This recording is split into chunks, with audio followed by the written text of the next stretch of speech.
Next है human genome project. पहले के सीक्वेंस में हम पढ़ चुके हैं कि सीक्वेंस ऑफ बेस जो होता है डीएनए में, ये डिटरमाइन करता है जेनेटिक इन्फॉर्मेशन किसी भी ऑर्गेनिज्म में। अगर इसी को अदर वर्ड में एक्सप्लेन करना चाहे तो जेनेटिक मेकअप जो होता है ऑर्गेनिज्म का या फिर इंडिविजुअल का, तो ये सब जेनेटिक मेकअप जो होता है ये डिपेंड करता है डीएनए सीक्वेंस पे। टू इंडिविजुअल एक दूसरे से अलग है, मतलब कि डीएनए सीक्वेंस भी अलग होगा। एंड ये डीएनए सीक्वेंस जो डिफरेंट होता है ये कुछ ही प्लेस पे होता है। ये जो डीएनए सीक्वेंस कुछ ही प्लेस पे डिफरेंट रहता है जिसकी वजह से वेरिएशन वगैरह आता है। तो इसे देख के साइंटिस्ट वगैरह सोचे कि पूरा डीएनए सीक्वेंस का पता करते हैं। तो डीएनए सीक्वेंस को पता करने के लिए जेनेटिक इंजीनियरिंग टेक्निक का यूज़ किया गया। जेनेटिक इंजीनियरिंग टेक्निक से ही पॉसिबल है कि आइसोलेट किया जा सकता है डीएनए को न्यूक्लियस से। डीएनए को न्यूक्लियस से निकाला जाता है, फिर उसको डीएनए को कट किया जाता है क्योंकि डीएनए बहुत ही ज़्यादा लॉन्ग होता है। एंड फिर उसका क्लोनिंग किया जाता है, मतलब कि उसका मल्टीपल कॉपी बनाया जाता है, तो उसी को यहाँ पे क्लोन बोला गया है। एंड फिर सिंपल एंड फास्ट टेक्निक, मतलब कि मशीन वगैरह होता है, उससे डीएनए सीक्वेंस को डिटरमाइन किया गया। सीक्वेंसिंग ह्यूमन जीनोम प्रोजेक्ट जो था ये वेरी एम्बिशियस प्रोजेक्ट था। इसको लॉन्च किया गया ईयर 1990 में। ह्यूमन जीनोम प्रोजेक्ट को बोला जाता है mega project. And human genome project को शॉर्टकट में एसजीपी बोलते हैं। एंड इस प्रोजेक्ट को कंप्लीट करने के लिए क्या रिक्वायरमेंट था वो यहाँ पे एम ऑफ प्रोजेक्ट दिया गया है। ह्यूमन जीनोम के पास अप्रॉक्स 3×10⁹ बेस पेयर होता है।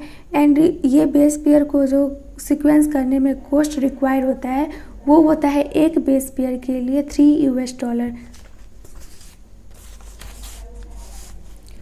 जब एक बेस पेयर के लिए $3 लगता है तो 3×10⁹ बेस पेयर के लिए कितना लगेगा, तो ये हो जाएगा 3/1 × 3×10⁹, मतलब कि 9×10⁹ लगेगा।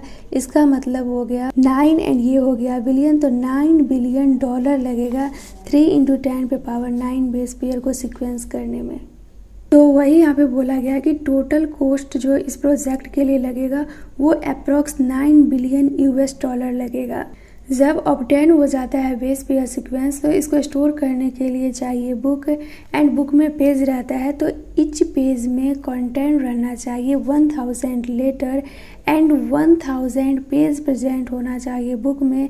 एंड इस टाइप का बुक जो होता है वो 3300 चाहिए, मतलब कि 1000 लीटर वाला एंड 1000 पेज जिस बुक में हो, इस टाइप का 3300 बुक चाहिए ताकि स्टोर किया जा सके डीएनए सीक्वेंस का जो इंफॉर्मेशन मिला है सिंगल ह्यूमन सेल से। इतना जो इनॉर्मस अमाउंट ऑफ डाटा है, तो इसके लिए जनरेट किया गया हाई स्पीड कंप्यूटेशनल डिवाइस ताकि ये सब डाटा को स्टोर कर सके। एंड जब भी नीड पड़े ये सब के बारे में पढ़ने के लिए तो आसानी से पढ़ा जा सके फीचर में। इसको बोलते हैं रिट्रीवल एंड एनालिसिस वगैरह किया जा सके। तो एसजीपी जो होता है ये क्लोजली एसोसिएटेड होता है rapid development of new area in biology से, जिसको कि बोलते हैं बायो इन्फॉर्मेटिक्स। नेक्स्ट है गोल्स ऑफ एसजीपी। यहाँ पे इम्पोर्टेंट गोल दिया गया है एसजीपी का। फर्स्ट है आइडेंटिफाई किया जाता है जितना भी जीन रहता है ह्यूमन डीएनए में। तो ह्यूमन डीएनए में अप्रॉक्स जीन रहता है 20,000 से लेकर 25,000 तक। नेक्स्ट डिटरमाइन किया जाता है 3 बिलियन बेस पेयर सीक्वेंस का ह्यूमन डीएनए में। एंड सेकेंड गोल दिया गया है कि डिटरमाइन किया जाता है 3 बिलियन बेस पेयर सीक्वेंस का जो कि ह्यूमन डीएनए को बनाता है। एंड थर्ड गोल दिया गया है जितना भी डाटा हमें मिला है उसको स्टोर किया जाता है, मतलब कि अभी तक जो भी इंफॉर्मेशन मिला गया है उस इंफॉर्मेशन को स्टोर किया जाता है डाटाबेस में।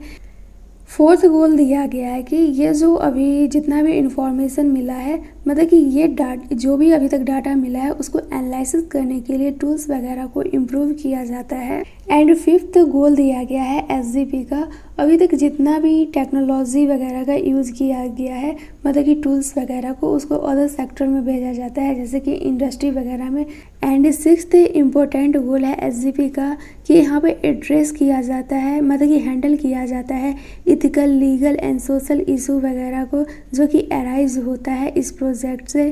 तो ethical, legal and social issue को शॉर्टकट में ELSI बोलते हैं।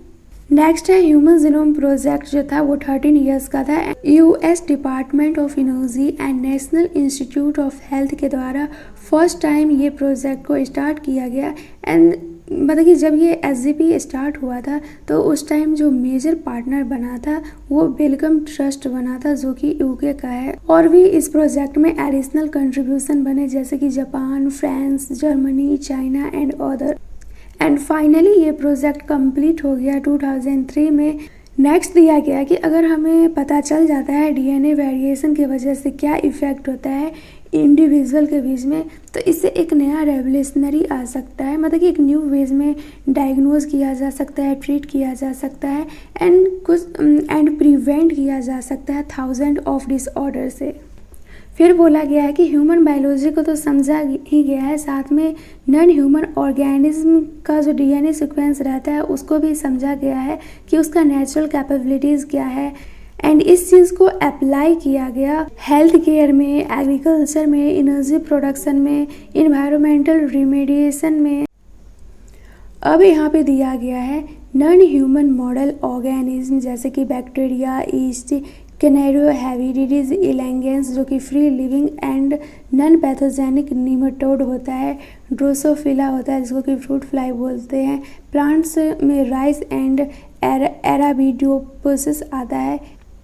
ये सब में भी DNA को सीक्वेंस किया गया है। नेक्स्ट है मैथोडोलॉजीज। ह्यूमन जीनोम सीक्वेंसिंग मेथड में 2 मेजर अप्रोच इन्वॉल्व है। फर्स्ट अप्रोच है जितना भी जीन एक्सप्रेस होगा वो RNA के फॉर्म में होगा, तो इसको बोलते हैं express sequence tag and shortcut में EST। सेकेंड अप्रोच है ब्लाइंड अप्रोच। इसमें सिंपली हम सीक्वेंस करते हैं जितना भी जीनोम का सेट रहता है सबको, इसमें coding and non coding sequence दोनों लेते हैं। एंड बाद में जब सीक्वेंस का पता चलता है तो उसके फंक्शंस के बेसिस पे डिफरेंट रीजन का नेमिंग वगैरह किया जाता है एंड इस टर्म को बोलते हैं सीक्वेंस एनोटेशन। अब इधर से जितना भी लाइन दिया गया है सब बायोटेक्नोलॉजी के बारे में दिया गया है। तो बोला गया है कि अगर हमें सीक्वेंसिंग करना है टोटल DNA का, तो पहले DNA को हमें सेल से बाहर निकालना पड़ेगा, और सेल से बाहर निकाल लेंगे DNA को तो उसको छोटा छोटा फ्रैगमेंट में करना पड़ेगा, क्योंकि DNA जो होता है ये बहुत ही ज़्यादा लॉन्ग पॉलीमर होता है। एंड DNA के लॉन्ग पीस में सीक्वेंसिंग करना बहुत ही लेंदी मेथड होगा, मतलब कि यहाँ पर टेक्निकल लिमिटेशन क्रिएट होगा। जब DNA का स्मॉल फ्रैगमेंट कर लिया जाता है तो उसको क्लोन किया जाता है। क्लोन मतलब कि मल्टीपल कॉपी बनाया जाता है। मल्टीपल कॉपी बनता है कैसे है तो बायोटेक्नोलॉजी में हम पढ़े थे ई कोलाई के पास प्लाज्मिड होता है, एंड प्लाज्मिड जो होता है ये सेल्फ रेप्लिकेटिंग होता है। तो प्लाज्मिड में कट करके वहाँ पे DNA को पुट कर देते हैं तो उससे मल्टीपल कॉपी बन जाता है, मतलब कि यहाँ पे ई कोलाई होस्ट हो जाता है। तो वही यहाँ पे दिया गया है क्लोनिंग रिजल्ट है amplification of each piece of DNA fragment, मतलब कि सिंपल वे में बोलना चाह रहा है कि क्लोनिंग का मतलब मल्टीपल कॉपी बनना होता है। जब मल्टीपल कॉपी बन जाता है तो फिर DNA सीक्वेंसिंग स्टार्ट किया जाता है। अब यहाँ पे दिया गया है कि होस्ट में कॉमनली लिया जाता है बैक्टीरिया एंड ईस्ट को, एंड वेक्टर में लिया जाता है VAC एंड YAC को। तो BAC का फुल फॉर्म है bacterial artificial chromosome and YAC का फुल फॉर्म है ईस्ट आर्टिफिशियल क्रोमोसोम।